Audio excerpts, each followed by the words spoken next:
The world wants you to believe that comfort equals success. That luxury is the reward for hard work. That the more you own, the more valuable you become. But what if I told you that chasing luxury is not freedom? It's a trap. A well-designed, carefully marketed trap that weakens your will, drains your time, and quietly takes control of your life. Look around. The world runs on desire. Newer phones, fancier cars, bigger homes, luxury vacations, and a lifestyle wrapped in filters and packaging. But behind that shine is a quiet addiction, a constant hunger for more. The Stoics saw it for what it was, a form of slavery. Not to chains, but to cravings. And they had one mission, to break free from it. So before we go deeper, take a second to pause. If you are serious about building strength from the inside out, if you are here to develop self-mastery, not just motivation, then tap the like button and subscribe. It takes less than a second, but it tells the algorithm that you are choosing clarity over chaos. Now let's get to the truth most people avoid. Luxury feels good. There is no denying that. The comfort of a warm bed, the thrill of a new purchase, the pride of owning something exclusive. But the Stoics warned us, every luxury comes with a hidden cost. Not in money, but in mindset. Because the more you chase comfort, the less resilient you become. The more you rely on pleasure, the less you can handle pain. And the moment your happiness depends on something outside of you, you are no longer in control. Marcus Aurelius wrote in his journal, surrounded by gold and servants, that luxury only distracts the mind. Seneca, one of the richest men in Rome, would sleep on the floor and wear simple clothes. Not because he had to, but because he wanted to remind himself that comfort is not a need, it is a test. So let us break it all down. Why luxury is a trap, how it rewires your brain, and how Stoicism offers an ancient but still powerful escape. The psychology of consumerism. Consumerism is not just an economic system. It is a psychological game. A loop designed to make you feel incomplete unless you buy your way into wholeness. It starts early. You are taught that happiness is just one purchase away. That the right shoes will give you status. That the right watch will earn respect. That the right car will give you worth. But what you are really being sold is identity. A false one. At the heart of consumerism is a simple equation. Make people feel like they are not enough. Then offer them something to fix that feeling. Repeat it. Scale it. Add urgency. Add exclusivity. Make it limited. Make it luxurious. And watch them chase it endlessly. That is not freedom. That is programming. The Stoics saw this centuries before modern marketing was born. They warned that desire is not harmless. It is a form of mental slavery. Once you convince yourself that you need something outside of your control to feel whole, you lose power. And once you begin chasing things that never last, you become a servant to what disappears. The modern world has perfected this trap. Social media became the showroom. Algorithms became the merchants. And influencers became the priests of the new religion more. But the Stoic steps back. He observes. He sees the pattern. And he begins the hard but liberating practice of subtracting. This is why Epictetus said wealth consists not in having great possessions, but in having few wants. Consumerism tells you to add. Stoicism tells you to remove. Consumerism keeps your mind agitated. Stoicism brings it back to stillness. And that stillness is power. Once you understand how consumerism operates, you start to notice the lies. You begin to question the impulse. Why do I want this? What is it fixing? What part of me is insecure right now? Is this my need or the world's command? These questions break the loop. They put space between you and the craving. And in that space is your strength. So if you ever wonder why it feels like no amount is enough, remember this. It is not supposed to be. That is the point. Consumerism wins when you keep chasing. Stoicism wins when you step off the treadmill and return to your center. The goal is not to own less for the sake of less. The goal is to no longer need more just to feel okay. The real luxury is peace. The kind you cannot buy. The kind that comes when your worth is no longer attached to your possessions. That is the wealth the Stoics lived by. How luxury weakens discipline. Discipline is not built in comfort. It is not born in soft beds or perfect temperatures. It is forged in discomfort, in resistance, in choosing the hard path when the easy one is right in front of you. And that is exactly why luxury is so dangerous. Not because it is evil, but because it softens the edge you need to grow strong. Luxury tells your brain you have arrived. It makes you settle. It whispers that you deserve to rest, to indulge, to take the shortcut because you have earned it. And maybe you have. But the moment you start letting comfort lead, discipline quietly starts to fade. Not all at once. Slowly. Silently. And by the time you notice, your edge is gone. The Stoics knew this well. Seneca, despite his enormous wealth, would regularly sleep on the ground. He would eat cheap food. He would wear rough clothes. Not because he needed to suffer, but because he needed to remember. Remember that his strength came from within. That he could still survive, even thrive, without comfort. It was training, mental and physical. Marcus Aurelius wrote about how comfort tempts the soul into laziness. He would remind himself every morning that life is not about ease. It is about rising to meet the day with strength. That means not seeking luxury, but seeking readiness. Because true discipline is not about looking tough. It is about being prepared. For hardship, for pressure, for life. Luxury convinces you to avoid discomfort. Stoicism trains you to walk into it on purpose. One makes you dependent. The other makes you dangerous. Think about the last time you were tired and reached for convenience. Maybe it was fast food. Maybe it was skipping a workout. Maybe it was avoiding a hard conversation. Now multiply that choice over weeks, months, years. That is how luxury chips away at your discipline. Slowly, quietly, disguised as reward. Now ask yourself, who are you becoming when you always choose what feels good? Is that man strong? Is he sharp? Is he ready for a storm when it hits? Or is he dependent on comfort to feel normal?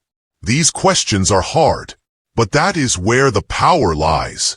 The Stoic seeks hardship, not to suffer but to sharpen. He uses cold showers to train the mind. He fasts to control the body. He turns down ease to build inner strength. Every small discomfort is a brick in the fortress of self-mastery. That is why he wins when others break. The world tells you to chase comfort, but comfort rarely builds character. If you want real power, choose the path that tests you. Discipline is built through friction, not softness. So the next time luxury calls your name, pause. Ask yourself, is this strengthening me or softening me? Is this a tool or a trap? Then choose the path that builds you. Because the Stoic knows, every comfort has a cost, and the price is usually your edge. Why the Stoics voluntarily practiced simplicity? Simplicity was not a punishment for the Stoics. It was a choice, a powerful one. It was how they trained their minds to stay free, to keep their identity rooted in what could not be taken away. In a world obsessed with status and possessions, they saw simplicity as the ultimate form of control, not just over the world, but over themselves. Seneca had everything a man could want: wealth, property, political power. Yet he warned that a rich man is not one who has much, but one who needs little. So he practiced needing little. He slept on the floor. He wore rough garments. He ate cheap bread and drank water. Not because he had to, but because he chose to. And in doing that, he proved something most men never do: that comfort did not own him. Marcus Aurelius had the Roman Empire at his feet. He could have lived like a god, but he wrote in his private notes to live as nature demands. Modestly, rationally, simply, because the more complicated your needs, the more fragile your peace becomes. Simplicity for the Stoics was never about poverty. It was about power. The power to say no. The power to resist cravings. The power to detach from what most people blindly worship: wealth, appearance, luxury. They saw how desire weakens the soul, how it creeps into your mind and convinces you that happiness is always somewhere else. One purchase, one raise, one lifestyle away. By choosing simplicity, they closed that gap. They said no to the lie that more equals better. They trained their minds to be content with less, so that when fortune changed, and it always does, they would not break. That is not weakness. That is armor. In the modern world, simplicity is rare. We are taught to upgrade constantly, to fill every space with more, to chase the next thing before we have even lived in the present one. But the Stoic rejects that. He clears his space. He clears his mind. He asks not what can I add, but what can I remove? This practice changes you. When you eat simply, you begin to feel gratitude for basic things. When you spend less, you start to notice what really matters. When you stop comparing, you rediscover your own values. And with each small act of simplicity, you regain a piece of yourself that the world tried to sell back to you. Voluntary simplicity is not about denying life. It is about reclaiming it. It gives you space to think, space to breathe, space to act with intention. And in that space, you find strength that others have lost in the clutter. So the next time you feel the pull of more, pause. Ask yourself if what you are chasing is peace or just packaging. Then follow the path of the Stoic. Not because it is easy, but because it leads you back to what is real. And what is real is never for sale. When luxury replaces meaning, luxury is not the enemy, but it becomes one when it begins to replace meaning. When what you wear becomes more important than what you believe. When the brand on your wrist outweighs the values in your mind. When the car you drive matters more than the way you show up in the world. That is when the trade begins. Meaning for appearance, depth for decoration. This is the quiet danger of luxury. It seduces. It does not attack. It slowly shifts your focus from the internal to the external, from purpose to presentation, from character to comfort. And before you know it, you are no longer building a life. You are curating an image. The Stoics saw this with brutal clarity. They lived in a world obsessed with wealth and status, just like ours. Palaces, robes, banquets, praise. All of it. But they understood something most still miss. Luxury is easy to gain and easy to lose. Meaning is hard to build and impossible to fake. Seneca warned of the man who is dressed in gold, but empty in mind. He knew that when luxury becomes the goal, life becomes shallow, because no amount of comfort can fill the space where meaning should be. And the more you try, the more disconnected you feel. Luxury can become a distraction from asking the real questions. Who am I without this? What do I stand for when no one is watching? Am I building a life that reflects my principles or just chasing applause? These are uncomfortable questions, but they are the questions that shape a man. The Stoics practiced stripping life down to its essentials for a reason, not to reject beauty or enjoyment, but to test whether those things own them. If you cannot walk away from comfort, then it owns you. And when it owns you, it shapes your choices. It decides what risks you take, who you try to impress, and what truths you are willing to tell. That is how meaning slips through your fingers. Silently. Look at the world today. Luxury is everywhere. But so is anxiety. So is emptiness. So is the quiet ache that says something is missing. That ache does not come from lack. It comes from disconnection. Disconnection from purpose. From simplicity. From truth. The Stoic flips the script. He does not chase what looks good. He chases what is good. Not what shines, but what lasts. And what lasts is always internal. Integrity, discipline, purpose, courage. So if you feel yourself pulled toward things that promise happiness, but deliver emptiness, pause. Ask what you are really trying to fill. Ask if you are choosing meaning or just decoration. Because luxury is not always gold and silk. Sometimes it is the silence you bought to avoid discomfort. Sometimes it is the distraction you use to delay growth. And sometimes it is the weight of things that keep you from moving forward. The Stoic chooses meaning. Every time. Not because it is easy, but because it is real.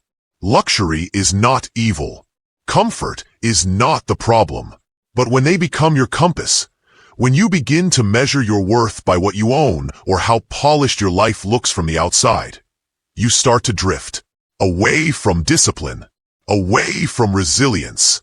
Away from the kind of strength that cannot be bought. The Stoics understood something the modern world tries to hide. That freedom comes not from adding more, but from needing less.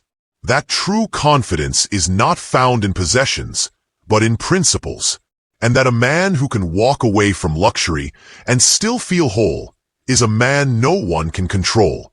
So ask yourself, am I building a life or decorating one? Am I choosing clarity over noise, simplicity over excess, purpose over pleasure? You do not have to renounce everything. You just have to remember what owns you and what you truly own. And you have to choose presence over packaging. If you are someone who is building from the inside out, who wants strength without noise, peace without pretending, and purpose without performance, this channel is for you. Tap the like button, subscribe, and hit the bell. It takes less than a second, but it tells the algorithm, and more importantly, yourself, that you are choosing a higher path. Because in a world obsessed with more, the Stoic chooses less, not out of weakness, but out of power. Keep walking the quiet path. The world will try to pull you off it. Let it. You are not here to impress. You are here to endure, to build, to live wisely. And that will always outlast luxury. Luxury is not evil. Comfort is not the problem. But when they become your compass, when you begin to measure your worth by what you own or how polished your life looks from the outside, you start to drift. Away from discipline. Away from resilience. Away from the kind of strength that cannot be bought. The Stoics understood something the modern world tries to hide. That freedom comes not from adding more, but from needing less. That true confidence is not found in possessions, but in principles. And that a man who can walk away from luxury and still feel whole is a man no one can control. So ask yourself, am I building a life or decorating one? Am I choosing clarity over noise, simplicity over excess, purpose over pleasure? You do not have to renounce everything. You just have to remember what owns you and what you truly own. And you have to choose presence over packaging. If you are someone who is building from the inside out, who wants strength without noise, peace without pretending, and purpose without performance, this channel is for you. Tap the like button, subscribe, and hit the bell.